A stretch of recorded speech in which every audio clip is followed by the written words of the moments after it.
Support comes from Hampton Roads Community Foundation, partnering with donors from all walks of life to improve southeastern Virginia through grants, scholarships, and leadership initiatives. Learn more at hamptonroadscf.org.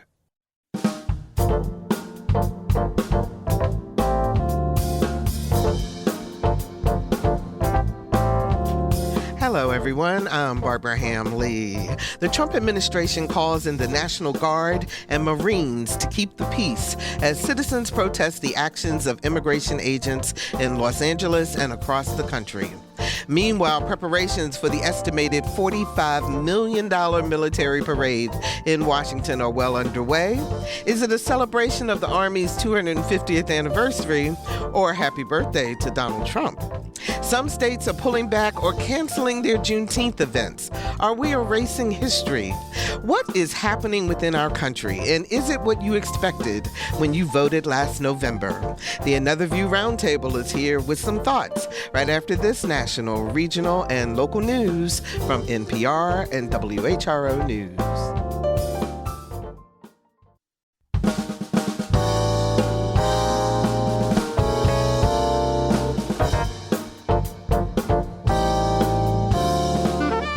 Discussing today's topics from an African-American perspective, this is Another View. Good afternoon, everyone, and welcome to Another View.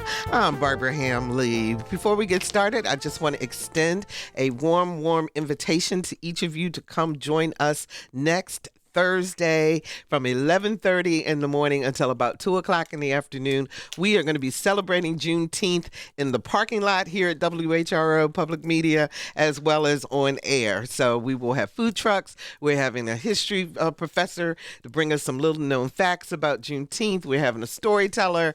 We are going to have a great time, and we want you to come on down, and you don't have to pay a thing. You come on in and enjoy, watch us do the show, and we hope that you will join us. So you can go to whro.org/events and register if you'd like. We're just trying to get a sense of how many people may be here so that we can make sure that we can accommodate you. So I hope to meet you all and come say hello in person. So we've got lots to discuss with our Another View Roundtable pundits, so let's meet them.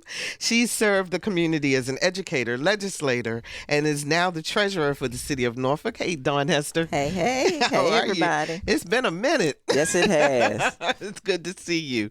She's known as the Connector. Gaylene Kanoyton is active in Virginia's Democratic Party and also serves as the president of the NAACP, the Hampton chapter of the NAACP. Hey, Gaylene.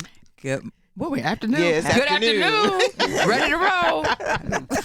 Allison Moore is a clean comedian, host, and producer of More Laughing in the Morning Show, and she's also a human resources expert. Hey, Allison. Hey, y'all. Hey, happy to be here. Hey, Barbara. It's good to see you. And joining us for the first time is Bill Curtis. He is the Assistant Director of the Department of Housing and Community Development for the Commonwealth of Virginia, immediate past chairman of the Republican Party of Virginia Beach, and he owns a management consulting company also. Hi, Bill. How are you? Welcome. Oh, thank you. My pleasure to be here. It is so good. So you want to tell us a little bit more about yourself before we get started? Absolutely. I am a retired Navy, spent 27 years as a supply corps officer. And following that, was a defense contractor. That's what we always do when we retire. And then, of course, I was a civil servant. And one of the things that I found great joy in is that I was appointed to the Stop Incorporated Board of Directors by former Mayor Will Sessoms. And then a few years later, I became the chairman of the board and served in that role for about 4 or 5 years and just learned a great deal about the community. You know, I went into that job, told the mayor, I said, yeah, I understand community action. Didn't know a thing about it. Found out a great deal, and that was one of the greatest benefits in recent time for me. And I think that you're going to hit some of the issues here that were near and dear to my heart when I was there. Mm-hmm. So I'm very happy to be here, and thanks for inviting me. Great, thank you. So I got to ask you, because I've got to start with you, because I've been looking for finding someone who is involved with the Republican Party. But my question to you is, as you look across the landscape here in June, think back to November, and I am assuming that you voted along party lines. And is what's happening now what you expected? Well, okay. The answer is yes and no. Okay. If that makes sense. Okay. yes, in that I knew there was going to be some significant change. There was, because under the Biden administration there was significant change, so that is going to be directly impacted. And no, in that in some cases I think that the execution of these new changes could have been done differently. I don't necessarily disagree with all of them, some, because I don't agree with every president, any president, and everything that he or she does. In this case, just he, no she's yet. Okay. So I think execution, rollout was a concern in many cases. But so yes, I was surprised. I know I wasn't about the change that we've been experiencing and will continue to experience. And I also expected it to be very, very dramatic in the first 6 to 12 months because the president, whoever he is, has that first year to set his agenda, because the next 3 years he's going to be in courts and fighting and everything else. And then, of course, midterms. He could lose everything in midterms. So answer is yes and no still. Okay. Well, let's get into some specifics, ladies and gentlemen. So this past weekend, President Trump federalized the National Guard and deployed Marines to Los Angeles to protect immigration agents and federal buildings without the governor of California asking him to, as protesters marched against the actions of ICE in rounding up undocumented workers in California. Now, some of the protesters got violent, but the mayor of LA and the governor said that their police force could handle things and the military presence is unnecessary. Meanwhile, protests are spreading to other cities like New York, Chicago, Atlanta. Governor Gavin Newsom of California says that the Trump deployment of nearly 5,000 federal troops to Los Angeles is a dangerous authoritarian step. He says, quote, "Democracy is under assault right before our eyes. The moment we feared has arrived." President Trump says protesters across the country will be met with, quote, "equal or greater force than those in LA." What are you thinking about this, Dawn? I think we're in a world of mess. Excuse me. Add hot to that. Hot mess. Yeah, it is just so, one, unnecessary in my opinion. But also, you understand the point that this administration, a part of what they were voted in to do, was understood of the immigrants and getting rid of those who were criminals. Right, because they said the worst of the worst. That's who they're supposed to be moving out of the country. So that was clear in my head. What has not been clear, which is why I'm at the chaos and unnecessary stage, is that that's not what they're doing now. And, why is that? Is that because they couldn't find enough bad people and they want to make the quota to get rid of so many? So they just taking the field workers and the people who are going to help these farmers out there make money, or those who are working and taking care of children, or whatever they might be doing, teaching school students. I wasn't expecting this kind of inept execution of the desired outcome. Does that make sense? Makes sense. Gaylene, what's the optics of military force on American streets? Can we spell Hitler? I mean, come on. We're at a time right now. Think about the Dillon Rule. The Dillon Rule gives the cities are granted their powers by the state. And then you have a president that's going to come in and overstep what happens in the city and the state, not to mention that he believes in states' rights. Let's start there. That's what he says. That's what I'm just telling you. He said he believes in state rights. So my point is, the optics is that this is a law and order. This is about sending a subliminal message. Let's think about January 6th. He let them all go, and is sending a message of law and order that he is in control, and that he will go to any extent to go ahead to move that forward. And that's why you have so many No King rallies this Saturday. Yeah, and we're going to talk about that coming up. But Bill, you were in the military. What do you think about the idea? I mean, suppose you were still in active duty, would you have feelings about being sent to an American city No, absolutely. It's an American city, yeah, and that is not the role. That is not the official role of the armed forces. Now you have the National Guard and others. Actually, the Coast Guard to some extent as well. No, it is not our role. However, when we are ordered to do something, we do it, and we follow the orders of our superiors. So, if ordered, I would have been there. But I have to have confidence in the fact that my superiors are going to have worked out to the detail rules of engagement that would prevent us from engaging with citizens. We should be on the periphery, setting up boundaries, protecting property, and that should be the extent of it, unless things escalate. And that's what this is all about. It's all about escalation. When you have an unruly mob, you don't know what's going to happen.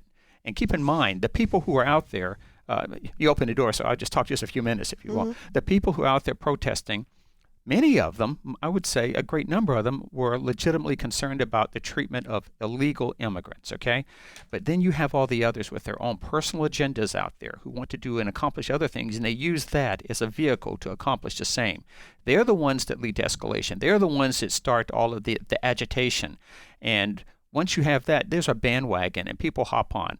A lot of people don't really understand everything that's going on, and they may have a misunderstanding of what's taking place because of those outside third-party agitators who have a different specific agenda that is usually, personally motivated.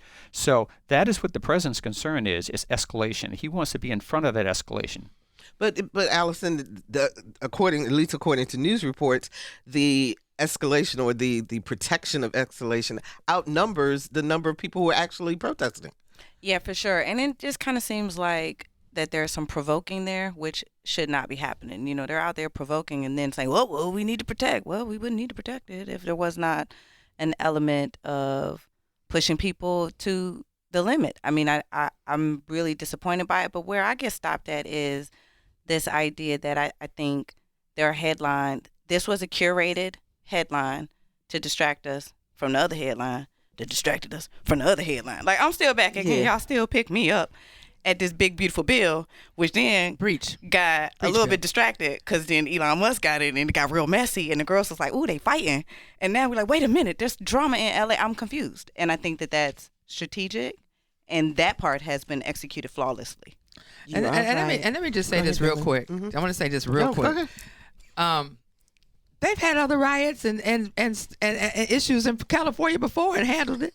This ain't the first one. And this is not a riot. And it's not a riot. Well, I don't mean riot, but I'm telling you, they had rallies and protests. Yeah. They have had other protests, but they've had riots too. Correct. You know, and but they have handled it. And they've called in who they needed when they see that they needed to have the help. And the governor had the authority to call in those people. They were not overridden by the president of the United States. And you think about it, you have a Democratic governor.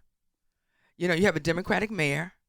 You know, and it's overshadowed them of who's in control. He's overstepping his bounds all the way around. And the thing about it is that, you know, you have black people that's in it too, because 1 in 5 black persons being picked up during this immigration, and they are not part of it. Oh yeah, you should see the statistics. I'll send it to you. 1 in 5.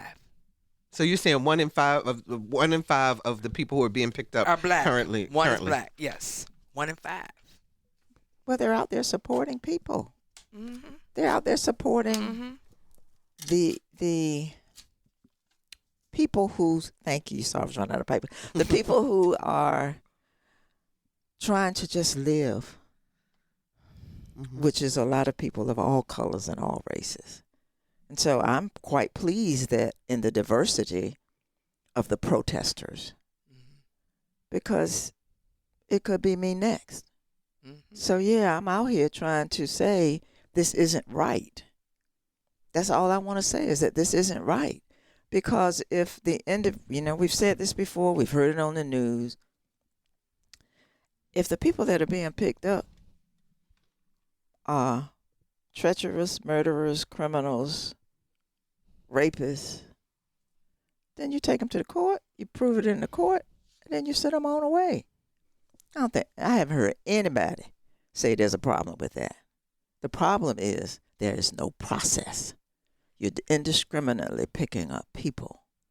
And as it works through the courts, it's slow working through the courts.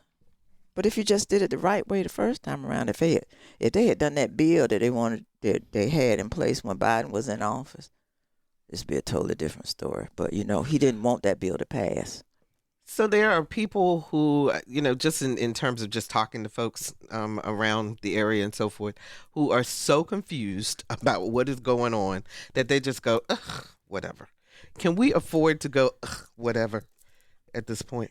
No, absolutely not. We all should be engaged. We all should be concerned. We all should be expressing our opinions of what's taking place. I will say, and I don't have all the details, and I did not know that one in was it in 5? Can you find your source? I will. Okay. What I had been looking at, and I try to have a broad-based, scan of what's going on. What I've picked up on is that blacks in general are the lowest percentage of those who are protesting out there, because their feelings are sort of mixed. Number one, we tend to be the ones who suffer when you have massive immigration like that, because they displace the job market, and we're the first to lose our jobs. And many blacks believe that citizens have more rights and opportunities than those who are here illegally. Now, immigrants, not a difference. If you're here legally, you've immigrated here legally, there are certain things you can do, and you ought to be doing it. But if you're here illegally and you're displacing those who are legal citizens, many blacks are concerned about that. Now, you talked about process. I agree. I think the process in this case is the real issue. And yes, there are many, many people who are here for nefarious purposes. Now, keep in mind, the ones that have gotten picked up, if you're doing a sweep, unfortunately, you're going to pick up people who may be here illegally but are not criminals. It's going to happen. What do you do with those? Well, I would say you put them aside and you say, we know where you are, we have documented you, we'll come back later. We're after the bad players here. That is what I'd like to see. But keep in mind, the bad players in many cases have extensive resources limited to the cartels, terrorist groups, and others, and they're going to be protected. Those who are here just because they're looking for security and employment will not have those resources available to them. So those bad players, they're still there. We're just not getting to them. Let's talk to Greg in Virginia Beach. Hi, Greg. You're in the air. Hello. A great conversation. My statement is that I was under the impression that when you're in the military, you take an oath to the Constitution, not to a president or even a general for that matter. And I think that what's occurring doesn't seem to be constitutionally sound. And it was already spoken about because the lack of process. And the last thing I want to say is that I think we're finding ourselves in a little hitting the wrong direction, because we're talking about the current government as though it's a legitimate government. Many people believe that it's a fascist government. I know that annoys some people. Some people think when you used to use the word like Nazi or Hitler or Holocaust, that somebody hit a switch and all of a sudden it was there. It happened through gradualism. And we're gradually going down that road. And we're talking to people who support that administration as though it's a legitimate conversation. You cannot have a legitimate conversation with a fascist. It's just wrong. It's just wrong. We have to take this seriously and call it what it is. And that's all I want to say. Thank you. Thank you, Greg, for the call. And who wants to react? Well, I'll say that, communism and socialism also gradual. And you have to be equally concerned about them as well as, fascism. None of us like any of those things. We just want to have our American system under our Constitution that enables us to live our lives and realize the best, to be able to thrive for us and our families. So yes, all of those other isms are a concern, and we ought to be aware of them at all times. But to say that we have a fascist government, I heard people say that under the Biden administration we had a communist government or a socialist government. I disregard that and look at the facts and see what's going on. Either way, can't we have a government that still takes care of its people, Dawn? It's the Constitution. Just follow the Constitution. If you just did that, if each of the 3 branches of government did their duty as written, that would be wonderful. But that is not what is occurring. And I think that his remarks were very important for all of us to hear, because either way, whatever you want to call it, we are going to it. And I don't think that it's gradual. Lisa just pulled up the. This is the oath that someone takes, the oath of enlistment. So it's I and your name do solemnly swear or affirm that I will support and defend the Constitution of the United States against all enemies, foreign and domestic. So it is against the Constitution. Let's see. Do we have one other call before we move on to the next topic? Let's talk to Scott in Norfolk. Hi, Scott. You're on the air. Hi. Yeah, I just had a comment. I'm a veteran. I served 24 years. And going back to the comment of the Republican gentleman there, we obey lawful orders. And what Donald Trump is doing is he's a weak man, he's a weak president, and he's trying to project some sort of strength. But when he is on the borderline of issuing unlawful orders to the United States military, the United States Marines are not here for law enforcement. And sending United States Marines in he wants to do that to some sort of way project his power. But again, he's a weak man. But that's an unlawful order if the United States Marines end up doing law enforcement. That's not their role. If they are simply on federal government property and they're only there to protect that, that's okay, but that's not even necessary. He's doing it for a reason, and we need to understand as military members that we follow lawful orders. We don't just follow orders. We follow lawful orders. Okay, Scott, thanks so much for the call. I'm just curious, what do you do if you disagree? I mean, when you're in the armed services and you disagree with the order that the commander-in-chief has given. You have signed a contract, and you may disagree. Now, if you find something to be immoral or illegal, you speak up. You make your opposition known. But in the near term, I think that you would be held accountable for that. But there would be a process for you to be able to speak your voice and to be able to challenge, and yet I don't think that you would be punished. It's a difficult thing to say because there are people who are just conscientious objectors also. That's similar, and that puts you in a separate category that we deal with. But the bottom line is what he said. We commit to serving the president and the Constitution, our nation, and we do so lawfully. Keep in mind, the Insurrection Act does enable the president, whomever he is, to federalize the National Guard and also federal troops but there are specifics associated with that. Right, exactly. And so the question is whether or not what's happening in California and other cities across the state are actually crossing that threshold. And I think it would be a matter of judicial interpretation, constitutional interpretation. It's going to make it to the Supreme Court, and they make the final decision. And let me just say this. Go ahead. This morning I was on the phone. I told you we have the State of People Power General Assembly next week in Baltimore, and Angela Rye and Joy Reid and all your civil rights leaders, everybody's part of it. I'm on the national planning team too. And there was some representatives from LA that was on this morning, and they said that the perception is that black folks are not involved in these protests, but they are. And they were very clear about that. And they gave us a ton of things. So some of the information I'm going to send that to you all. I'm just looking for it now. But they are very much engaged. And the key is getting the message out there. And that's what they're working on, is getting their messaging straight. So speaking of that, let's move on to the next topic, which is Saturday. There's going to be a huge military parade in D.C. Trump administration says it's to honor the 250th anniversary of the U.S. Army, but it's also the president's birthday. He's made it known since his first time in office that he's wanted a military parade in his honor. Your thoughts on the optics and the use of taxpayer dollars, Allison? Anybody pick me up from the big, beautiful bill? I'm still at this big. I'm trying to understand. I said this year is the year I'm going to be mature. I'm mature. I've been reading. I have found real sources. And now y'all done moved on. Now we got a parade. Now, see, it's too much. That's what I'm saying. The target keeps moving, and I don't like it. Come back and pick me up at the big, beautiful bill so we can talk about how that impacts me and my children, my family, the community. And then can we talk about Elon? Y'all not the best friends that fell out, y'all. And Elon dropped some tea, and we can't sit past this tea. What?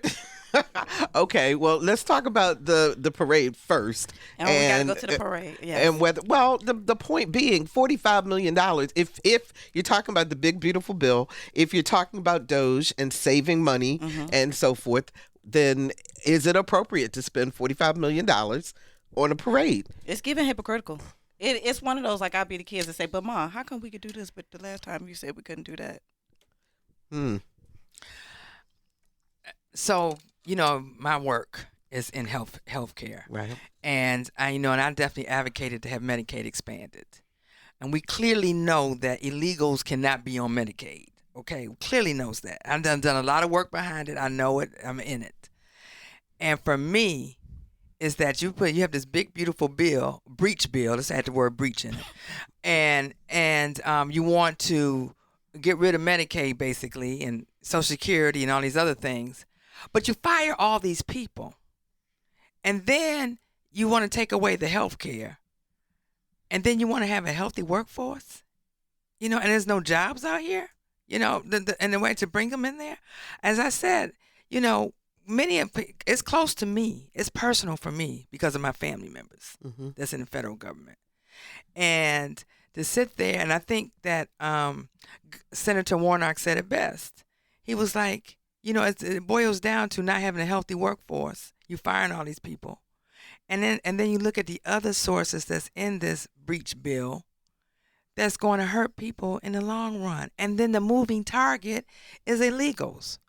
They sit there and say, well, there's so many illegals on there. I know for a fact. You might have one or two or three or whatever, like you have anything else, but it's not massive where you're going to get rid of millions of people that are on it. And then you want to charge you fire people. They might get on Medicaid. Then you want to kick them off because you want to say they got to have work requirements. It's like an oxymoron. It's just not done right. Yeah, Dawn? If you want to get rid of people, they don't have health care, so they die. If you want to get rid of people, you don't feed children who are hungry, and they die. You have to look at the big picture in all of this, y'all. Some people think that people of color are expendable. So get rid of the programs that have been supporting us. People of color and poor other people in this program too. I mean, I'm not leaving the white people out because they in there too. But I'm just saying, if you look at it, that is my interpretation of what I see this administration doing to people. And 4 years is enough if we don't grip it soon. The people will be dying. We'll be losing people. If you're just joining us, we're talking about current events with the Another View Roundtable. Norfolk City Treasurer Daun Hester, President of the Hampton NAACP, Gaylene Kanoyton, comedian and talk show host Allison Moore, and Bill Curtis, Assistant Director of the Department of Housing and Community Development for the Commonwealth of Virginia. Before you leave that, I forgot to say I think a parade is really stupid. And I just want to, because I left the topic altogether. I played off Gaylene. Okay, but I think it's not a good thing. And what I want to know is, are they going to clean up the streets? Because I'm going to be there in July for a conference, and I don't want no holy streets because it's going to take them a while. It's going to be messing up the roads. I want to add one disclaimer. I do respect our military, and I respect their service. We respect their service, Yeah, appreciate you. and we do respect our military. And yes, it's their 250th anniversary, and yes, it should be honored. Yes. But spending that amount of money and taking away from the poor. If you watch the movie Straw, the most important line is people don't know how expensive it is to be poor. Exactly. And that line in there. And then it's self-promotion by the president saying he want to have on his birthday. He's been saying this for a long time, right? And so it's a balance. I think Bob said it best. There's a balance. And you have to have a balance when you do things, in the long run. Yes. Bill Curtis. I'm sorry, Bob. I'm sorry, Bob. Bill. Bill. We just gonna rename you. I've been called many things. Bill. Yeah, that's it. Well, Barbara, can I respond? Sure, very briefly? absolutely. I am not opposed to a parade. We have parades all over the country celebrating many, many things. And in particular, on Veterans Day, the 4th of July, the military is usually involved in that. And we have the right, and we ought to lift them up and support them as we do police officers and fire departments and emergency medical personnel. We ought to. These people give. Yes, they're employed, but they give, and they don't have to. Whether it should be 45 million or 4 million, I won't quibble over that. 45 million is a lot of money. And the fact that I think it's the president's birthday is incidental. If Joe Biden or Barack Obama was president, we'd still be celebrating 250 years, the birthday of the United States Army, and we ought to do it and recognize those people. Okay. Anything you want to add before we move on? Miss Allison. She want to go back to that She big, wants to beautiful go. bill. Well, Somebody okay, then email me. let's talk about the big, beautiful bill, because it is going to impact a lot of people, particularly poor people.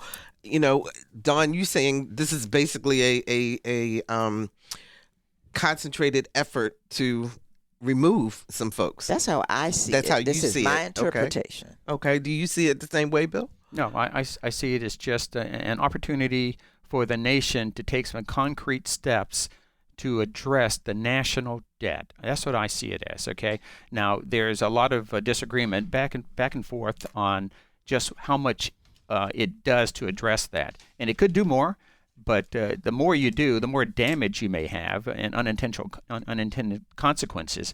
But I think that overall, everyone, I don't care if you're Democrat or Republican, you're concerned about the national debt. You want to bring it down because it impacts our national security. Ultimately, it does. And our ability to create jobs, employ people, take care of them. It does. So that you got the big, beautiful bill. There's a lot of things in there that I think are very positive and some things that I think that we could have done differently. But you've got to have some change. You've got to move forward. You have to take concrete steps. And no matter what position you take, and I say you, I'm talking about the president, whomever he is, he's going to be criticized on one way or the other, one side or the other. It doesn't matter. But the criticism, it seems like this time, is a lot more concrete because of the number of people who will be directly affected. So, Allison, you were talking about how it would affect your family. How would it if things were to pass? Well, those are some of the things, where I have the questions. Like, I know that, first of all, side note, the way that my immaturity is set up. Bill, with your name being Bill, and there's a lot of talk about the big, beautiful Bill, do you got... Okay, I'm sorry, y'all. I'm sorry. I know y'all trying to be serious. And this was my chance. This was my chance. I had one job. My 6 fans is listening. Said you had one job to be serious. I'm back. Get back on the bus. I'm back. All right. Wait, give me one more chance, Mom. So I guess what I want to understand is I know that there is obviously this huge outcry because of, the programs that we're cutting. And then there is the other option, like my understanding is, so Elon was upset because he couldn't get the tax credits or whatever for the EV vehicles, yada, yada. But where is this money going to, or what is the decision that they're making that people are like, well, why are you cutting programs to do that? I think that's where I get lost. Let me just say this. These cuts are on the backs of poor people and middle-class folks. Mm-hmm. The rich are still going to benefit from this in the long run. And believe me, behind people that they're making big money still. Elon Musk got quiet because they was like, the president was getting ready to go down. We want to do an investigation on you now? What do you want? I mean, it's that they have their thing that's going back and forth. But this is about the wealthy. So is it? And I understand. The cuts will pay for the wealthy to be able to not pay as many taxes. Exactly. That's what it's. That's exactly the ultimate goal of. And it cuts. is not decreasing the debt. Right, and I also, gotcha. And let me just say this: I do understand Bill, that why is it beautiful? In every budget, you have to have fiscal responsibility. I get it, and I believe that there's a gradual way of doing that, but to cut off people who have jobs and been working these years and just throw them off to the wayside, and just give them so much money or whatever and throw them off and not give them any resources to go ahead and move forward. To go on the backs of senior citizens and our children and our poor and our middle class, and then the wealthy still survives? No. And they make a ton of money off this crypto thing. I'm still trying to figure that out, but they making money off of that. Well, it's interesting. The CDC just called back 450 plus employees because they recognized apparently that they cut too many. And so now they need the help in order to continue the services. So people's And lives then- are up and down, are Yesterday's all person, over the today's place. Right, Right. and even with calling people back, then you have to think about, are they really going to go back? Mm-hmm. Because what are they going back to? They're not going back to I call it a department, but it's bigger than that. Mm-hmm. That believes in science, and that's just a general categorization. Mm-hmm. But so would I go back to that if I had worked there before? No, I wouldn't, because I don't know that you're going to be giving out correct information. I don't know that you're going to be asking me to input factual information, with whatever my role might be. Mm-hmm. I would have second thoughts about going back. So there's a question I want to get to you guys, but I want to bring up one other thing real quickly, and that is kind of in addition to these cuts and things that are happening to people, this slow erosion of our history and what's happening with that. So Juneteenth. In Virginia, we are doing great. I mean, Virginia made Juneteenth a state holiday as well as a federal holiday. Lots and lots of events that are happening here in Virginia. But in other states, people are cutting back, or corporations are pulling back, not supporting opportunities to celebrate the holiday because they're worried about running into the Trump administration's ban on diversity, equity, and inclusion. So your thoughts? Can y'all read my Gaylene? shirt? Y'all need to read my shirt. And who said it? Americans never quit. We never surrender. We never hide from history. We make history. And who said it? Senator Senator John McCain. That's right. Just want to say, I just want to start that conversation with him. Thumbs down, McCain. He got us our health care. That's right. So the changes in the names of ships, the changes in the names of army bases and other military installations, the whitewashing of other areas, taking down the exhibits in the National Museum for African American History, as an example. I mean, there's so many different things. The Library of Congress and removing the librarian from there. There are a lot of different things that if you look at them individually, you go, well, that's not so bad. Well, that's not so bad. But when you look at it as a collective, are you concerned that the next generation will have no idea of what their history is because we're trying to get rid of it? That's intentional. And it goes back to the isms. If you're working toward the ism, then you erase the past. Look at the bigger but picture. we're not going to let it be erased, excuse me, not as long as I'm living. Okay, so who's the we and what are we doing about it? I don't know. Right now, I can only speak for me. Okay, go. But I'm not going to let anything be erased. And I'm not going to be quiet in what I feel is an administration and the supporters of that administration, which means American citizens. Mm-hmm. I am going to continue to try to have conversations with people who I know disagree with my values and my views, because I know I need to have a better understanding of theirs, because I also know that there is a middle, and it can be found, but you have to take time, and it takes time. Yes. I'm fearful that we're not going to have time because so much is going to be disposed of so quickly. Mm-hmm. But the other thing I wanted to say, and then I might be quiet, is that No guarantee. we have Juneteenth in Virginia because of who we elected to office to get that vote passed. We have Juneteenth as a federal holiday because who was in office. So I'm going back to, that's why it's important for all you people that you got to vote. Yeah. Anybody? Okay. I'm done for now. No, you good. Well, I'm having a big Juneteenth celebration on Sunday, celebrating fathers and all families in Hampton and Mill Point Park, and it's free. And we're basing it around health care. June history. John McCain said it best. We make history. We don't erase history, and it's up to us to keep it going. But there's a lot of lawsuits on there. If you go on, it's a website that has all the lawsuits. Like I said, this is going to be the generation of lawsuits, and it's going to be the judges and the lawyers and the civil rights organizations that are going to be at the top of this cycle that we're in right now. And, if you look at the bigger picture of erasing, sending everything back to Confederate, they call whatever history, what they want to call it. And then you look at this, the things that the president is putting in place to disregard who we are, what we do, and take away our benefits or take away things to help us. This is just racism at its best. I'm just going to call it what it is. It's just racism at its best. It's a whitewash. Get rid of as many people of color as possible. And because there's too many black people, there's too many black and brown people in the United States right now. That's what it is. And if you look at the bigger picture and how it's being constructed, it doesn't include us. We're not inclusive of it. So we have to take it on ourselves. We have to take it on ourselves. Allison? So for the question of what we are doing, I think this definitely inspires a lot of that family conversation, that each one teach one. For me, I've had a lot of good conversations with my children in college. Like, did you know about what y'all seeing on your social media? They didn't taught me some stuff. I'm like, dang, I wish I would have paid attention at school.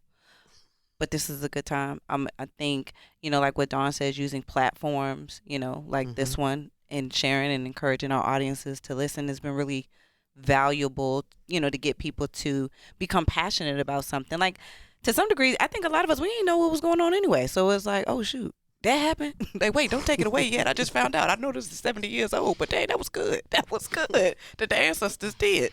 So I think, it is at least, I'm seeing it in my community with us making us appreciate something that we see we could potentially lose, and then saying, well, let's start having a conversation. Let's make sure we tell our kids. Let's make sure that we're sharing with our grandchildren. So we're going back to the beginning, basically, which was where we learned about our history within our families to begin with. Bill?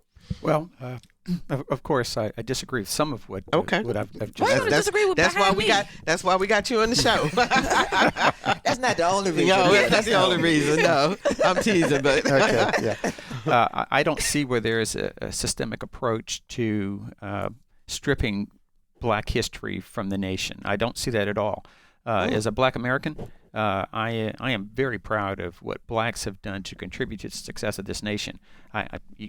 Even a blind person can see that without even looking at a book. You know what we have contributed. We are the reason the United States is the greatest nation on earth at this point. We are part of that. We contributed significantly to it, and our history is there. Now, it should be projected. It should be presented more broadly than it has been, but I don't see where it's being stripped. Now, I think what we have a misunderstanding here.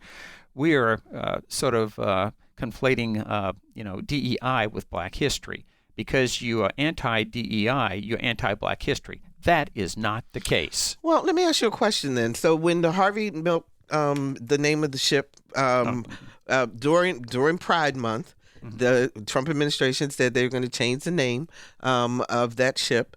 And Harvey Milk was a prominent. He was a soldier, number one, or actually he was in the Navy. Yeah, he was in the Navy. He also served in the legislature in California, and he was gay. So they're saying in Pride Month we're going to take away that name and rename it. On that same list was Thurgood Marshall, Harriet Tubman, Cesar Chavez. I mean, these are all Black and brown people, and if it's not systematic, why are those the names as opposed to other names? No, I don't know all the names, but I do know there are others that have been removed as well. Okay, and even talking about the renaming of the bases and all, and I won't tell you that I know the thought processes of the people making these decisions. Some of them are, they have their own personal thoughts about it, and others are looking at it holistically and trying to make the right decision that will project to the American people, a sense of inclusiveness. I'm using that word deliberately, inclusiveness, so that everyone recognizes that we're all Americans. We're all contributors. Now, you can talk about Harvey Milk being gay or whatever. I can't tell you that's the reason his name was removed. It may have been. I have no idea. I can't say that, okay, because I have not researched that. Okay. And Harriet Tubman, I think that she's a great American. Okay, she is. And you said her name was removed from a ship. Okay. Well, her name is on the list of ship names that they're going to be changing.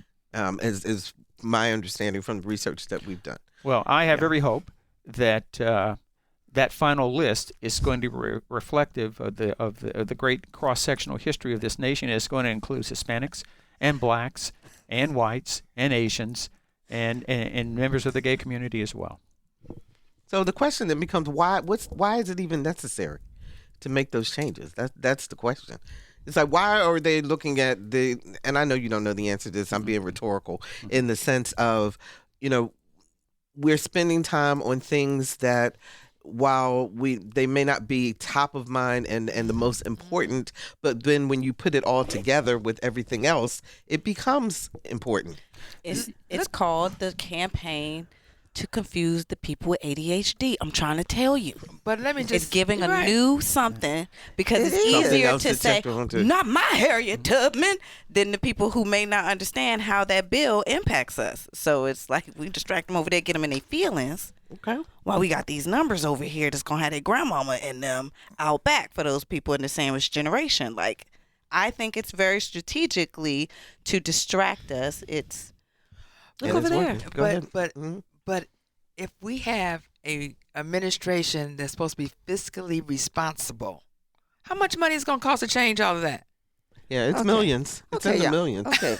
But go ahead. We spent those millions when we took the Confederate names off. Right. Okay. We did that. Right. So now we're in, unfortunately, a tit for a tat. You believe this, so it got done and it got passed. Y'all believe this, now it gets done and get passed. Well, it nothing got passed because he just wrote it up because, and there was nothing passing in the House. But that's what this is. That is a distraction.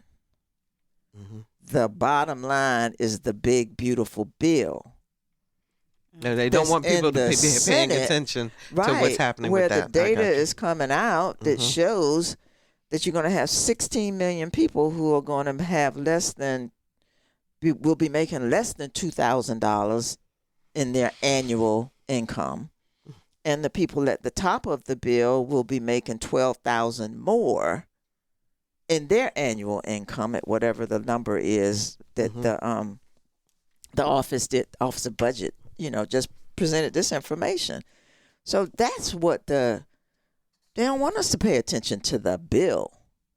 And the bill is where you got to vote people and put your right people. I'm going back to this because I'm talking about this forever. This is the last. We got 6 minutes left in the show. Y'all got to vote in June. I was going to say, so the elections are coming up. Democratic primary is Tuesday the 17th. Now, Republican primaries too? I'm getting ready to say. Okay, I'm sorry. And the Republican primaries. Now, you're going to vote for statewide offices for lieutenant governor, attorney general, House and local races, and every vote counts. Everybody keeps saying, wait till 2026. What we're saying is you need to vote now. Absolutely. Everyone should vote, and you should vote in every election. That is your fundamental right as a citizen of this nation, and you need to take advantage of it. And if you don't vote, then I don't think you have a right to make a complaint, say anything. That's right. You vote. Yeah, same. Yeah. Mm-hmm. Let me just say, vote early and often. Okay. Well, we do have a lot of elections in Virginia, that's for sure. So, but go ahead, we do have to vote early and vote on election day. Don't vote often because then you'll give others the opportunity to say, you voted 3-4 times in this one election. No. But we want you to vote every time that there is an election. That's what I meant, every time there's an election. We need you to pay attention. Yes. Right. And if you don't want to study to find out who you should vote for, listen to the people that you trust, and they will guide you to help you make a decision. But you must vote. So in the meantime, while we're voting for our local folks and so forth, how do we engage our current political folks to make change or to do something or maybe we just let it play out. What do you guys think in terms of what's happening? Because You mean everybody's at the federal saying level? something needs to happen, right? At the federal level? But nobody's. But Well, it feels like if you things don't aren't have the moving. votes, you can't change nothing. Excuse me. That's just the bottom line. If you're a Democrat, we can talk about it. We can go to places. We can voice. We can teach. We can have town halls. But here's my question: they claim that there are 4. They need 4 Republicans, right, in the Senate in order to come over to make some changes to that big, beautiful bill. Right. Can we not engage 4 people to make that change? Absolutely. Okay. Sure you can. Okay. You can make the attempt. Okay, so as the elected official sitting at the table, you can make the attempt. But if they're not ready to leave office, they're not going to do it. If they're not ready to have their families impacted by the decision that they make, it's a different world in politics right now. You have to protect your families. You have to protect yourself because people are being threatened on both sides of the aisle. That is not the politics that I got into back in 1996. It is a new day. The polarization, if we don't address it directly, is going to destroy the nation. Yes. We cannot have it. When you are an elected official, your number one concern ought to be with working together, trying to collaborate, trying to compromise, trying to negotiate. But today we're so polarized that in either party, they refuse to do it. And if they do it, they're going to be chastised and pilloried by their own party for doing that. You can't cross over. So what would make somebody go into to decide that they want to run for office then? If that's the way it is now, why is that happening? Because there are still those of us who believe that we can come to the middle, that we can find a good compromise, that we can have the conversation to be able to get some decent legislation. It won't be everything that I would want as a Democrat or everything. I mean, we used to do that. I did that as a legislator. And it won't be on everything. There's some things that we're just not going to ever agree on. But that's not what impacts, well, I can't say that. Most of that does not impact your everyday life. Gotcha. Some of it does, but not all of it. But go ahead, then. You got 30 seconds. The constituents' voices count. Yes. Okay, and that's what you're seeing now in the Senate. The constituents are speaking up, and you see that on the Republican side, and you see some of them saying, "No, we're not going to vote for this bill," because the constituents are speaking up. Look, the constituents are your elected officials' bosses, and that's the bottom line. And voices means something. It means something, and so everyone needs to speak up. Bill, tell people why they should vote last time. 10 seconds. If you don't vote, you don't have a right to say anything about what happens with those who seek and win elected office. It's your responsibility, as you just said, to let them know what you think and to vote your conscience. Okay. Thank you, Roundtable. As always, I appreciate it. And audience, thank you for the honor of your company with us over the past hour. You can listen to this show again or share it with a friend by visiting our website, whro.org/anotherview, and downloading the podcast. And you can also find us on Spotify or wherever you go for your podcast listening pleasure. Next week on Another View, we celebrate Juneteenth. Please come join us at WHRO Public Media. We'll have food trucks and outstanding storyteller and a historian. Watch us do Another View live while enjoying your lunch and the festivities. Go to whro.org/events to register, and it is free. So come on out and have fun with us. Our theme music is an original composition created especially for Another View by Jay Sennett. Lisa Godley is our show producer. Jordan Christie is our audio engineer, and Dr. Barry Graham answered our phones. I'm Barbara Ham-Lee. Happy Father's Day to all the dads and dad figures who are making a difference every single day. And let's get together again next Thursday at noon for Another View.